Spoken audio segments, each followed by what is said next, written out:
A new Wall Street Journal editorial this morning is calling for Barr to release Mueller-related documents with proper context, especially if Democrats end up leaking them. It reads in part this: "We hope Mr. Barr is also listening to calls from Republicans that he release the underlying emails and other evidence that Mr. Mueller used in compiling his report.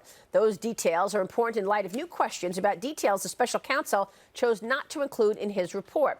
Joining us right now is former Trump administration press secretary and America First Action PAC senior advisor and spokesperson, Sean Spicer. Sean, it's good to see you this morning. Thanks so much for joining us.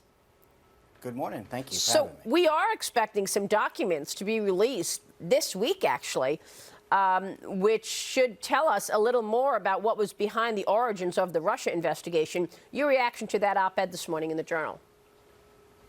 Well, I think we got to be clear about what documents and underlying evidence that we're talking about. There's stuff that the Department of Justice and Attorney General Barr have said to the Democrats all along that they'd be willing to show them some of these unredacted stuff. Then there's calls that Nadler has made for the grand jury testimony. That's against the law. So they're basically, in a nutshell, asking the Attorney General to violate the laws that he's supposed to uphold, the same laws that, by the way, Congress passed, because they want to see something. Something, by the way, that when he did provide more unredacted material from every press account, no one went and saw. We've got to get to the nut of this, which is pure politics. The report came out. The Democrats weren't satisfied with the result that Director Mueller came to, and now they want to continue this probe.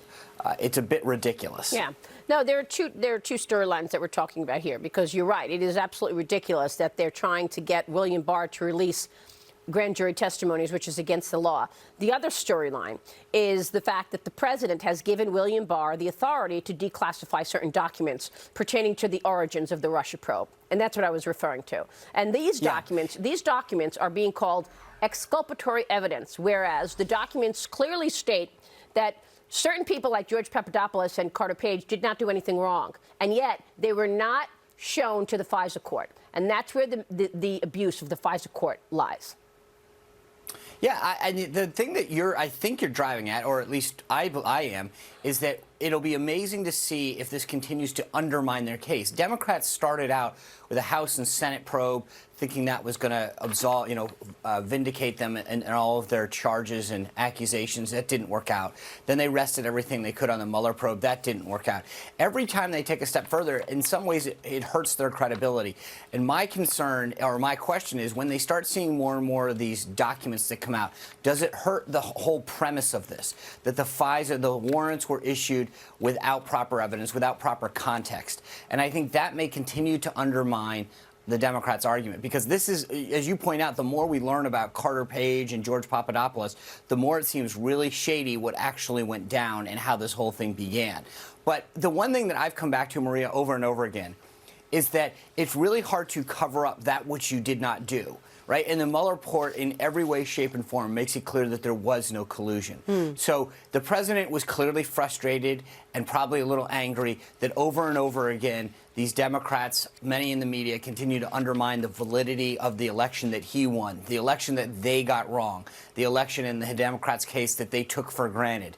And now he was frustrated that they kept blaming it on something that didn't happen, that was proven to, and they continue to perpetuate this. Yeah. So, again, I think part of this has to be kept in context. Nothing was ever done, and by every single investigation account, there was no collusion, there was no underlying crime to therefore cover up in the first place. And yet they're still talking about impeachment. By the way, we will be speaking with George Papadopoulos this morning in about an hour, so he'll talk more about that side of the story. But they keep talking about impeachment, Matt. I mean, Right. Nancy Pelosi yesterday said that the Democrats are not even close to starting impeachment proceedings, and yet Nadler would like it to begin ASAP. The Nancy Pelosi's problem, obviously, is that so many people in her Democratic caucus want impeachment. But, Sean, my question for you is, when do you think Joe Biden and Barack Obama, with their potential crimes in misusing and abusing their power, when do you think, when in this process do you believe they knew about everything that was going on with